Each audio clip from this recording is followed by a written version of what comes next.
فرزند زہرا یہ حالات برے ہیں۔ کاشانۂ بصیرت ویب سائٹ، واٹس ایپ اور یوٹیوب چینل پر مشتمل ایک ایسا مکمل پلیٹ فارم جس پر محروم بصارت کے لیے بالخصوص اور تمام افراد کے لیے بالعموم سینکڑوں کی تعداد میں مستند اسلامی کتب دستیاب ہیں۔ لہذا گزارش ہے کہ آپ اپنی ذمہ داری نبھاتے ہوئے کاشانۂ بصیرت کی ویب سائٹ کو وزٹ، واٹس ایپ چینل کو فالو اور یوٹیوب چینل کو سبسکرائب کرنے کے ساتھ ساتھ بیل آئیکن کو پریس کیجیے تاکہ آپ علم کے حصول کے ساتھ ساتھ مذہب اہل بیت کی اشاعت میں بھی اہم کردار ادا کرتے رہیں۔ کاشانۂ بصیرت حالات برے ہیں۔ اعوذ باللہ من الشیطان الرجیم، بسم اللہ الرحمن الرحیم۔ کاشانۂ بصیرت کے قابل احترام سامعین، السلام علیکم۔ میں آپ کی ریڈر زہرا علی آپ کی خدمت میں 1001 داستان علی کے ساتھ حاضر ہوں۔ صفحہ نمبر 83 پہ ہم پہنچ چکے ہیں۔ ہیڈنگ ہے اصلی مومن۔ ایک روز امیر المومنین علی علیہ السلام ایک مقام سے گزر رہے تھے اور سر راہ کچھ لوگ بیٹھے ہوئے تھے کہ جنہوں نے قیمتی سفید رنگ کے لباس پہن رکھے تھے جو ان کے تکبر کی نشاندہی کر رہے تھے۔ وہ اونچی آواز سے ہنس رہے تھے۔ وہ ہر کسی کے گزرنے والے کی طرف انگلی سے اشارہ کر کے مسخرہ کرتے۔ پھر آپ علیہ السلام کا ایک اور گروہ کے پاس سے گزر ہوا، وہ کہ جو کمزور اور ان کے رنگ زرد پڑے ہوئے تھے اور ان کی گفتگو میں تواضع تھی۔ علی اس طرح تعجب و حیرانی کی حالت میں بارگاہ رسالت مآب پر پہنچے۔ آپ نے حضور سے عرض کی، یا رسول اللہ، میں نے دو مختلف گروہوں کو دیکھا اور دونوں گروہ اپنے آپ کو مومن سمجھ رہے تھے۔ آپ فرمائیں مومن کی صفات کیا ہیں؟ پیغمبر نے کچھ دیر سکوت کیا اور پھر علی سے مخاطب ہو کر فرمایا، یا علی، مومن کی 20 خصوصیات ہیں۔ اگر ان میں سے ایک بھی نہ پائی جائے تو اس کا ایمان کامل نہیں ہے۔ وہ نماز با جماعت پڑھتا ہے، زکوٰۃ وقت پر ادا کرتا ہے، حقداروں کی مدد کرتا ہے، یتیم پرور ہوتا ہے، پاک و پاکیزہ لباس کو زیب تن کرتا ہے، اللہ تعالیٰ کی عبادت کرنے میں مشغول رہتا ہے، ہمیشہ سچ بولتا ہے، وعدہ وفا کرتا ہے، امانت میں خیانت نہیں کرتا، رات کو زاہد اور دن کو شیر ہوتا ہے، دن کو روزہ رکھتا ہے اور رات کو شب زندہ دار اور عابد ہوتا ہے، ہمسائے کو اذیت نہیں کرتا، درمیانی چال چلتا ہے، جنازے میں شرکت کرتا ہے۔ ریفرنس ہے الحجۃ البیضاء جلد 4 صفحہ 362۔ اگلی ہیڈنگ ہے پیغمبر کے نزدیک علی کی منزلت۔ جس شب حضرت زہرا سلام اللہ علیہا کی حضرت علی علیہ السلام سے شادی ہوئی تو اس کی صبح حضور دودھ کا کٹورا لے کر بیٹی کے گھر پہنچے اور آپ نے اپنی لاڈلی بیٹی سے فرمایا، فاطمہ، آپ کے باپ آپ پہ قربان ہوں، اس دودھ کو پیو۔ اور پھر آپ نے رخ انور علی کی طرف کیا اور فرمایا کہ اے میرے چچا کے بیٹے، آپ بھی اس دودھ سے کچھ پیئیں۔ ریفرنس الحجۃ البیضاء جلد 4۔ اگلی ہیڈنگ ہے عورت کی اطاعت جہنم لے جانے کا سبب۔ امیر المومنین علیہ السلام نے فرمایا، رسول خدا نے اپنی وصیت کے ضمن میں مجھ سے فرمایا کہ یا علی، جو اپنی بیوی کی اطاعت کرے خدا بند کریم اسے آتش جہنم میں ڈالے گا۔ علی عرض کرتے ہیں کہ کیسی اطاعت ہے؟ حضور نے فرمایا، اگر کوئی اپنی بیوی کو گھر سے باہر حمام میں جانے کی اجازت دے، شادی بیاہ اور دوسری محافل میں نیم اوریانی لباس کے ساتھ جائے۔ ریفرنس ہے خصال شیخ صدوق صفحہ نمبر 215۔ اگلی ہیڈنگ ہے ایک خاص دعا۔ ابن عباس سے روایت منقول ہے کہ ایک دن علی علیہ السلام حضور صلی اللہ علیہ وآلہ وسلم کے پاس آئے اور آپ سے کسی چیز کی درخواست کی۔ پیغمبر نے فرمایا، یا علی، مجھے اس ذات کی قسم جس نے مجھے عہدہ پیغمبری پر فائز کیا، جس چیز کی آپ کو تعلیم دینا چاہتا ہوں اس سے بڑھ کر میرے نزدیک کسی چیز کی اہمیت نہیں۔ یہ چیز میرے دوست جبرائیل میرے پاس لے کر آئے اور اس نے کہا کہ اے محمد، یہ خداوند کریم کی طرف سے آپ کے لیے ہدیہ ہے کہ اس ذات نے آپ کو گرامی جانا اور اس سے پہلے کسی پیغمبر کو ہدیہ نہیں کیا۔ یہ 19 جملوں پر مشتمل ہے۔ اس میں سے ہر ایک دل سوختہ اور مصیبت زدہ ہے، ہر پریشان غم زدہ اور جسے چوری ہونے کا خطرہ ہو اور آتش سوزی کا ڈر ہو، اس کو پڑھے اور وہ شخص جو بادشاہ سے ڈرتا ہو ان کلمات کا ورد کرے، خداوند اس ورد کے ذریعے سے اسے چھٹکارا دے گا۔ وہ 19 جملوں پر مشتمل ہے۔ اس میں 4 جملے اسرافیل کی پیشانی پر، 4 جملے میکائیل کی پیشانی پر، 4 جملے عرش کے ارد گرد اور 4 جملے جبرائیل کی پیشانی پر، اور 3 جملے جہاں پر خدا نے چاہا وہاں لکھے ہوئے ہیں۔ علی نے عرض کیا کہ یا رسول اللہ، ہم انہیں کس طرح پڑھیں؟ حضور نے فرمایا کہ اس طرح سے پڑھو، یا عماد من لا عماد لہ، ویا ذخر من لا ذخر لہ، ویا سند من لا سند لہ، ویا حرز من لا حرز لہ، ویا غیاث من لا غیاث لہ، یا کریم العفو ویا حسن البلاء ویا عظیم الرجاء ویا عون الضعفاء ویا منقذ الغرق ویا منجا الحلقہ، یا محسن یا مجمل یا منعم یا مفضل، انت الذی سجد لک سواد اللیل ونور النہار وضوء القمر وشعاع الشمس ودویء الماء وخفیف الشجر، یا اللہ یا اللہ یا اللہ، انت وحدک لا شریک لہ۔ وہاں پر دعا مانگ کے بارے الہا میری دعا کو اپنی بارگاہ عالیہ میں قبول فرما، اپنی جگہ سے اٹھیں گے نہیں کہ آپ کی دعا قبول ہو جائے گی۔ ریفرنس خصال صفحہ نمبر 606۔ ہیڈنگ ہے علی علیہ السلام کا مخفی ہونا۔ امام حسن علیہ السلام کی 7 سال کی عمر تھی کہ آپ مسجد میں تشریف لے گئے۔ آپ رسول خدا کے ممبر کے پاس بیٹھے اور حضور نے جو وحی کے بارے میں ارشاد فرمایا تھا وہ آپ نے سنا اور اپنے گھر کی طرف چلے گئے۔ آپ نے اپنی والدہ ماجدہ فاطمہ زہرا سلام اللہ علیہا سے نقل کیا۔ آپ کے بیان کرنے کا انداز اس طرح سے تھا کہ جس طرح ایک خطیب تکیے کے اوپر بیٹھ کر تقریر کرتا ہے، اور آپ نے تقریر میں جو کچھ حضور سے سنا تھا وہ بیان کر دیا۔ جب علی علیہ السلام گھر تشریف لائے تو آپ بی بی سلام اللہ علیہا نے منوعاً تقریر سنا دی۔ تو آپ نے کہا، فاطمہ آپ کو کس طرح سے پتہ چلا کہ یہ آیات تو ابھی ابھی حضور نے خطبے میں ارشاد فرمائی ہیں؟ آپ تو گھر میں تھیں۔ فاطمہ زہرا نے پورا واقعہ بیان کر دیا۔ آپ کے فرزند حسن نے مجھے بتایا ہے۔ ایک دن علی گھر پر مخفی طور پر تشریف فرما تھے کہ ایک طرف سے امام حسن گھر میں داخل ہوئے۔ آپ نے اپنے نانا سے مسجد میں وحی الہی کے بارے میں سنا تھا اور آپ نے معمول کے مطابق تکیے پر بیٹھ کر تقریر کی، لیکن آپ کے بیان میں لکنت تھی۔ حضرت زہرا سلام اللہ علیہا نے اس لکنت پر حیرانی کا اور تعجب کا اظہار کیا۔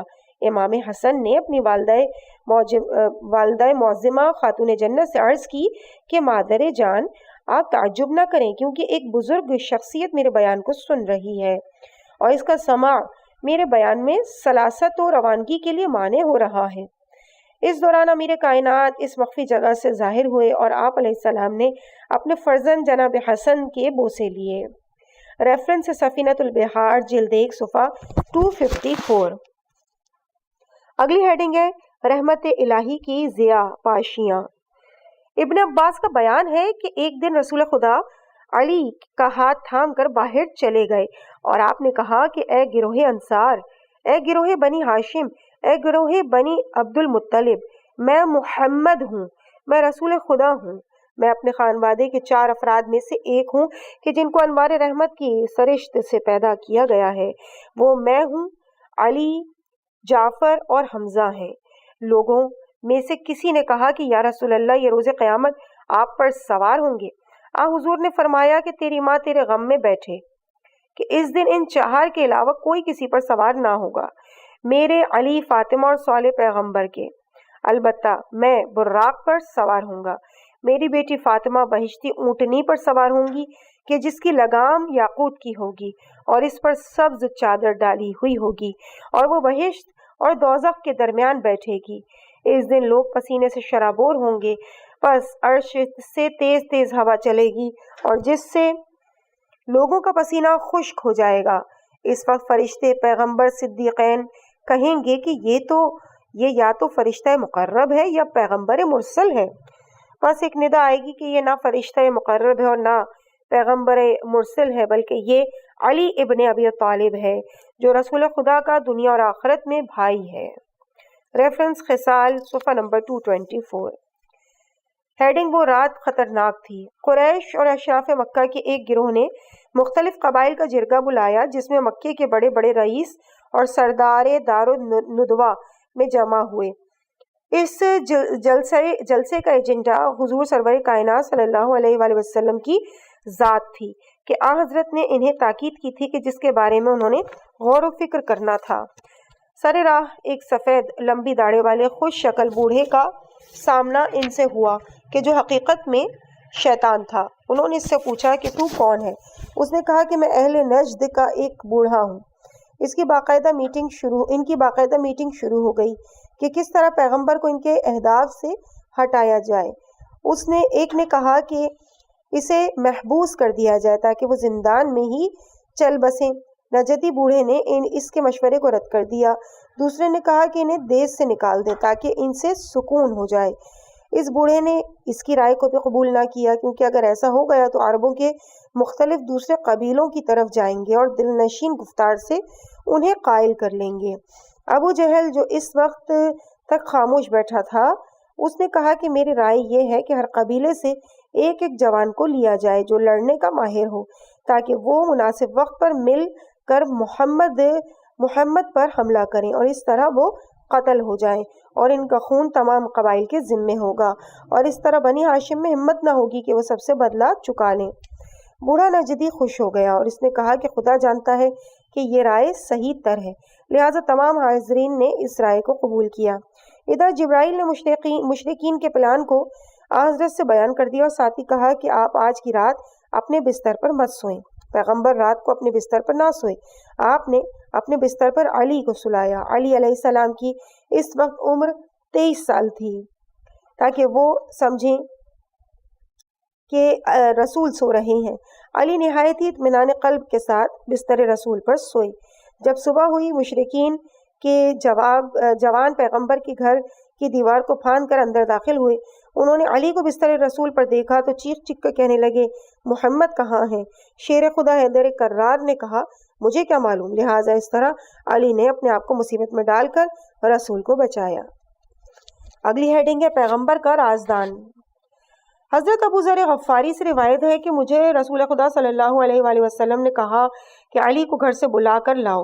میں نے علی کے دروازے پر کھڑے ہو کر آواز دی، لیکن کسی نے جواب نہ دیا۔ مجھے تعجب ہوا، میں نے دیکھا کہ آٹا پیسنے والی چکی خود بخود چل رہی ہے، اسے کوئی حرکت دینے والا نہ تھا۔ میں نے علی کو آواز دی اور آپ حضور کے پاس آئے۔ حضور نے علی سے آہستہ آہستہ بات کی کہ میں سمجھ نہ سکا آپ نے کیا کہا۔ میں نے عرض کی، یا رسول اللہ، مقام تعجب ہے کہ میں نے علی کے گھر میں چکی کو خود چلتے ہوئے دیکھا جبکہ اسے کوئی حرکت نہ دے رہا تھا۔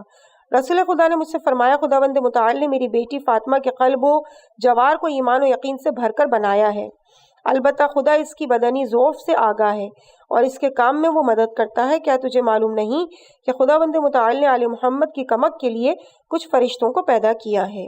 ریفرنس بہار الانوار جلد نمبر 43 صفحہ نمبر 29۔ ہیڈنگ ہے حبل اللہ سے مراد کون ہے؟ ایک دن حضور صلی اللہ علیہ وآلہ وسلم اپنے اصحاب کے ہمراہ تشریف فرما تھے کہ آپ نے فرمایا، ابھی جو آئے گا وہ بہشتی ہوگا۔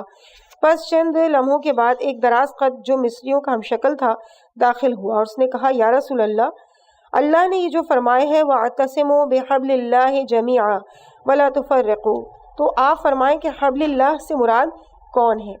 حضور نے اپنے ہاتھ سے علی کی طرف اشارہ کیا اور ساتھ فرمایا، یہ حبل اللہ ہے کہ جو بھی اس سے تمسک رکھے گا وہ دنیا اور آخرت میں گمراہ نہ ہوگا۔ اس مرد نے علی کے سر کا بوسہ لیا اور مسجد سے باہر نکل گیا۔ ریفرنس ہے تفسیر جامع۔ ہیڈنگ ہے علی کی عظمت سورہ توحید کی طرح ہے۔ جنگ ذات سلاسل حیدر کرار کی سربراہی میں لڑی گئی۔ حضور نے جنگ سے واپسی کے بعد اسلامی سپاہ کے مجاہدوں سے پوچھا کہ علی کو تم نے کیسا کمانڈر ان چیف پایا؟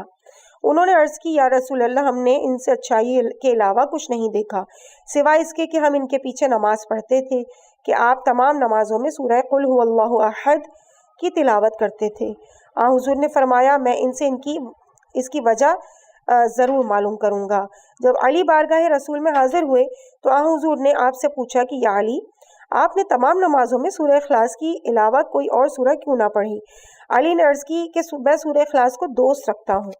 حضور نے فرمایا، تم نے سچ کہا کہ خداوند متعال بھی آپ کو دوست رکھے، جس طرح تو سورہ توحید کو دوست رکھتا ہے۔ اے علی، اگر مجھے خوف لاحق نہ ہوتا کہ مسلمان کا گروہ آپ کو اس طرح یہ سمجھنے لگ جائے گا جس طرح عیسائیوں نے حضرت عیسیٰ ابن مریم کو سمجھا کہ انہوں نے عیسیٰ کو خدا کا بیٹا کہا، تو آج میں آپ کے بارے میں وہ کہتا کہ کسی بھی گروہ کو گزرنے کی اجازت نہیں سوائے اس کے کہ آپ کے پاؤں کی مٹی کو اٹھائیں، تبرک اور تیمن کے طور پر۔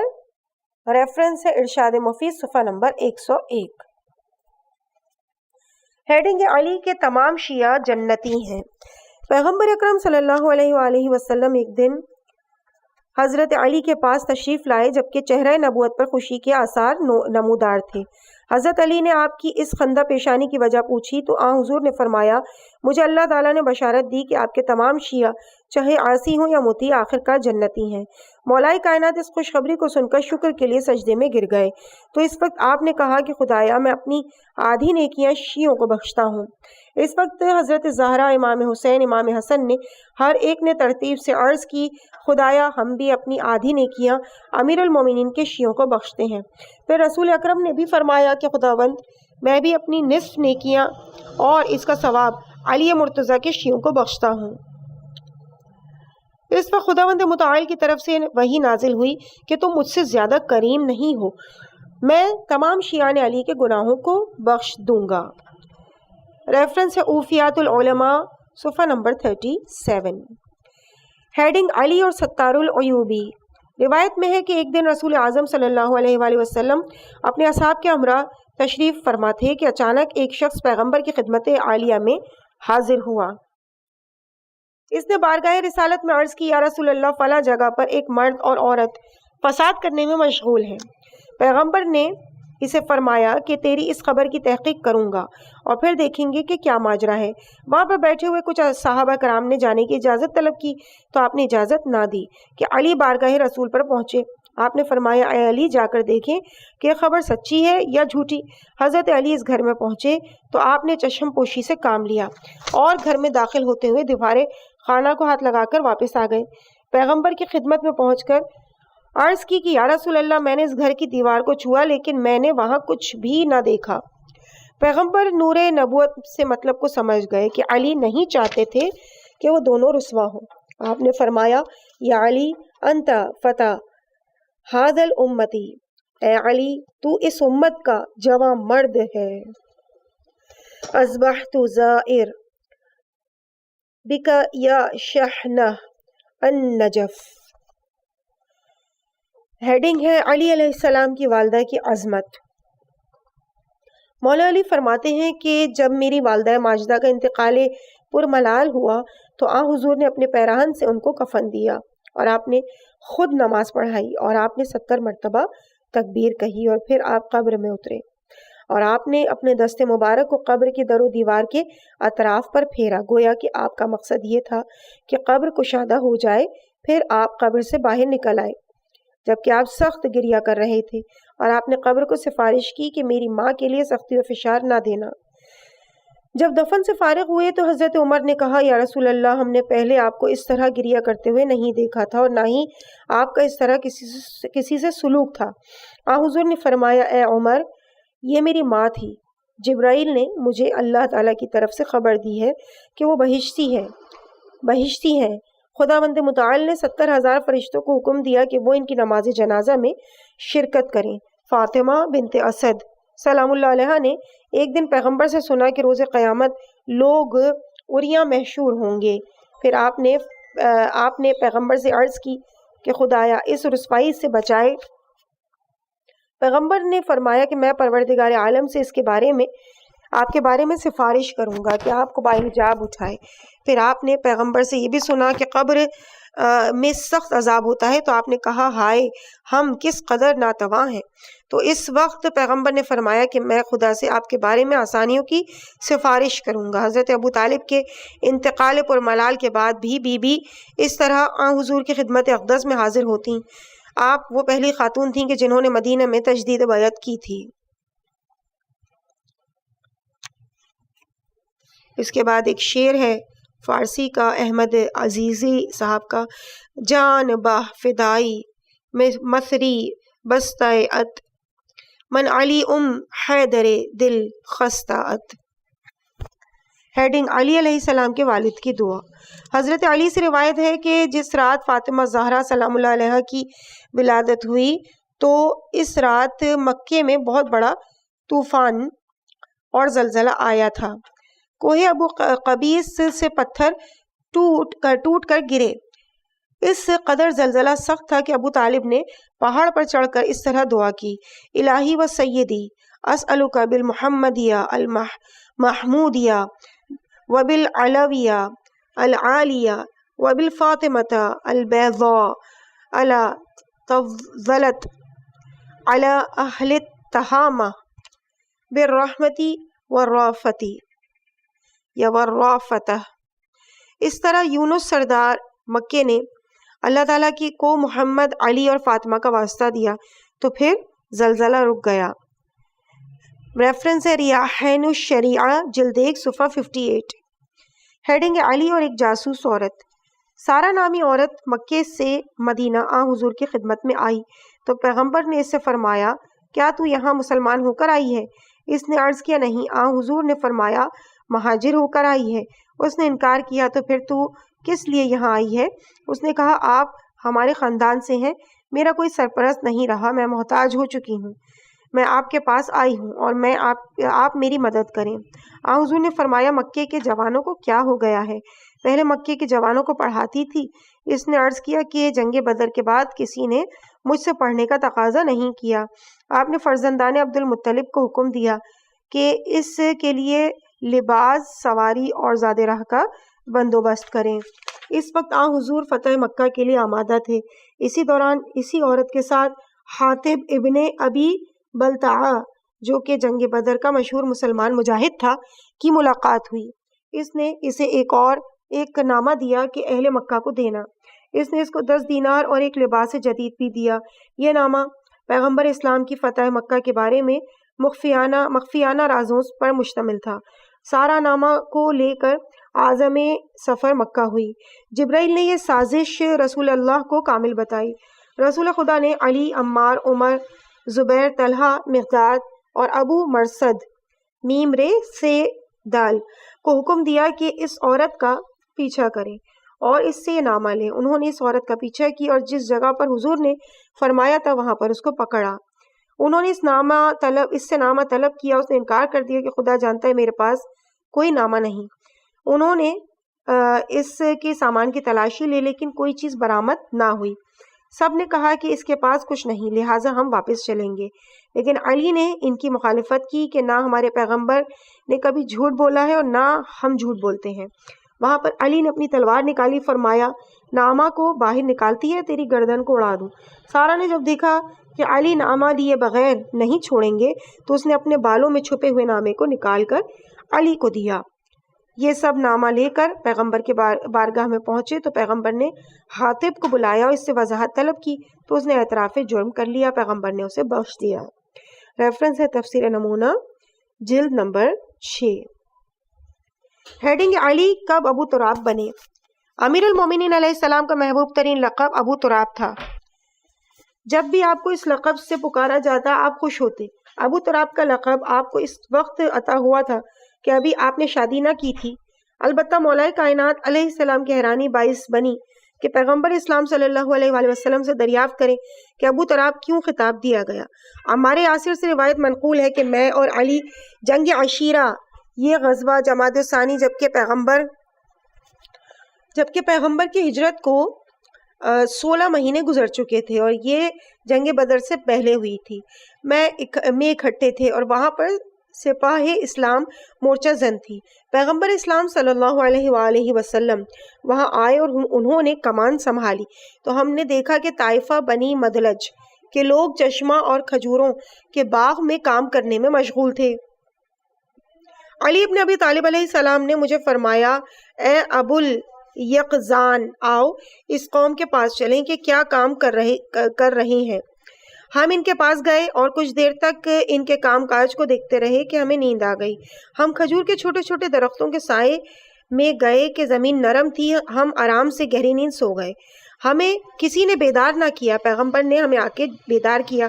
جبکہ ہم خاک آلود تھے. چونکہ پیغمبر نے علی کو اس دن خاک آلودہ دیکھا تھا تو آپ نے کہا مالکی یا ابا تراب، اے ابو تراب آپ کو کیا ہوا ہے کہ آپ خاک آلودہ ہیں؟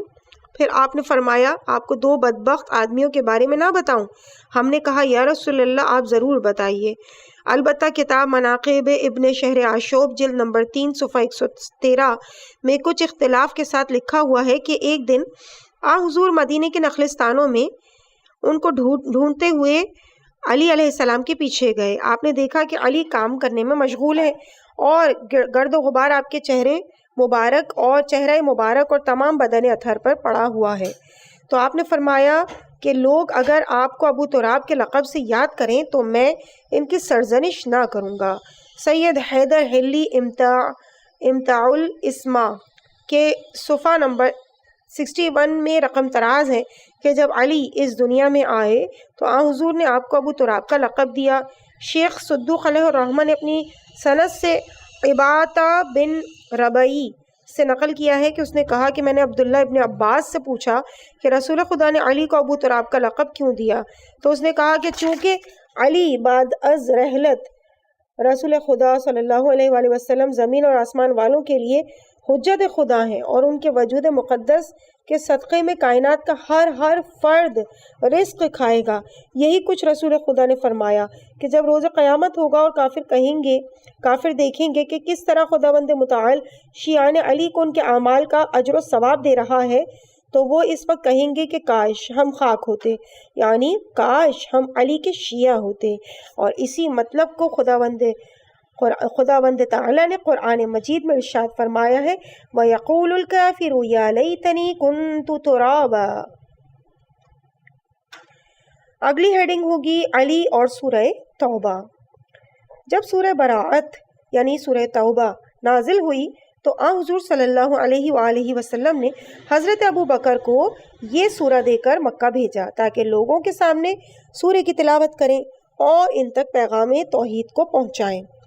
لیکن جبرائیل اللہ کا پیغام لے کر نازل ہو گیا اور اس نے عرض کی کہ لا یبلغھا الا انت او رجل منک، یہ سورہ کسی کو بھی دے کر نہ بھیجو، خود جاؤ یا اپنے جیسا بھیجو. پیغمبر نے اپنے جیسے یعنی علی کو بلایا، فرمایا کہ آپ اس سورے کو لے کر مکے والوں کے پاس جائیں. علی کہتے ہیں کہ یا رسول اللہ میں لے کر جاؤں؟ پیغمبر نے فرمایا کہ آپ جائیں، خدا نے آپ کی زبان کو ثابت رکھا ہے اور قلب کی ہدایت کی ہے.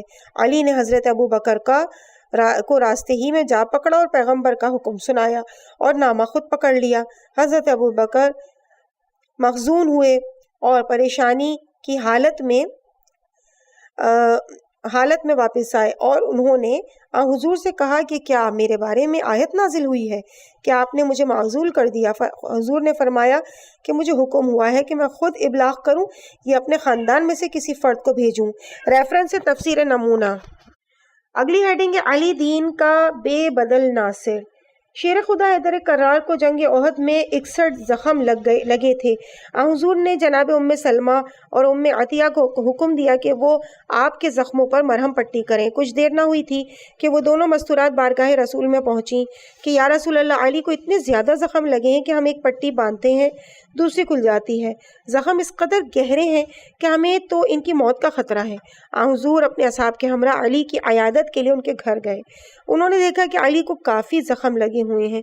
حضور نے اپنے دست مبارک کو زخم پر پھیرا اور پھر آپ نے فرمایا کہ جراح خدا میں بے خوف ہو کر جم کر لڑے.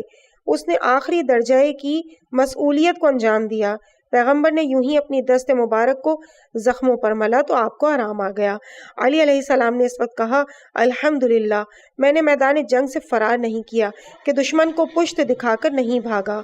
ریفرنس تفسیر نمونہ. ہیڈنگ ہے حالت رکوع میں زکوٰۃ. حضرت ابو ذر غفاری رضی اللہ تعالی عنہ کہتے ہیں کہ میں ایک مسجد میں جناب ختمی مرتبہ صلی اللہ علیہ وآلہ وسلم کے ساتھ نماز پڑھ رہا تھا کہ ایک سائل مسجد میں آیا اور لوگوں سے مالی امداد چاہی مگر کسی نے اس کو کچھ نہ دیا. سائل نے اپنے ہاتھ آسمان کی طرف بلند کر دیے اور کہنے لگا خداوند تو گواہ رہنا کہ میں نے تیرے رسول کی مسجد میں مدد چاہی مگر کسی نے معاونت کا ہاتھ نہیں بڑھایا۔ اسی اثنا میں اس نے دیکھا کہ علی نے حالت رکوع میں دائیں ہاتھ کی چھوٹی انگلی کی طرف اشارہ کیا۔ سائل نے قریب آ کر حضرت علی کی ہاتھ میں انگوٹھی اتار لی۔ پیغمبر حالت نماز میں یہ واقعہ ملاحظہ فرما رہے تھے۔ جیسے ہی وہ نماز سے فارغ ہوئے، ہاتھ آسمان کی طرف بلند کر کے عرض کیا، اے خدا، میرے بھائی موسیٰ نے تجھ سے خواہش کی کہ اس کے سینے کو کشادہ کر دے اور اس کے کاموں کو اس پر آسان کر دے اور اس کی زبان کی گرہ کو کھول دے تاکہ لوگ اس کی بات کا ادراک کر سکیں۔ اس کے ساتھ جناب موسیٰ علیہ السلام نے یہ فرمائش بھی کی ہے کہ ان کے بھائی ہارون کو ان کا مددگار قرار دے دے اور ان کے بھائی کے وسیلے سے ان کے قوت میں اضافہ فرما دے اور ان کے کاموں میں شریک قرار دے دے۔ اے خدائے بزرگ و برتر، میں محمد تیرا رسول اور تیرا برگزیدہ ہوں، تو میرے سینے کو بھی کشادگی عطا فرما دے، میرے جملہ امور مجھ پر سہل و آسان فرما دے اور میرے خاندان میں سے علی کو میرا وزیر قرار دے دے تاکہ اس کی معاونت سے میری پشت محکم ہو جائے۔ ابو ذر نے کہا کہ ابھی سید المرسلین کی یہ دعا تمام بھی نہ ہوئی تھی کہ جبرائیل امین علیہ السلام نازل ہوئے اور پیغمبر آخر الزمان صلی اللہ علیہ وآلہ وسلم سے مخاطب ہو کر کہنے لگے، پڑھ۔ پیغمبر نے فرمایا، میں کیا پڑھوں؟ کہا، آپ یہ پڑھیے، انما ولیکم اللہ ورسولہ والذین آمنوا الذین یقیمون الصلاة ویؤتون الزکاة وہم راکعون۔ عزیز سامعین، اس مقام پہ ہم ریڈنگ کے اس پارٹ کو یہیں پہ مکمل کرتے ہیں۔ انشاءاللہ اس سے آگے کی ریڈنگ کا سلسلہ جاری رہے گا۔ پیج نمبر 98 ہے، اگلی ہیڈنگ ہوگی شمشیر علی۔ مجھے اپنی دعاؤں میں یاد رکھیے گا۔ والسلام علیکم ورحمۃ اللہ وبرکاتہ۔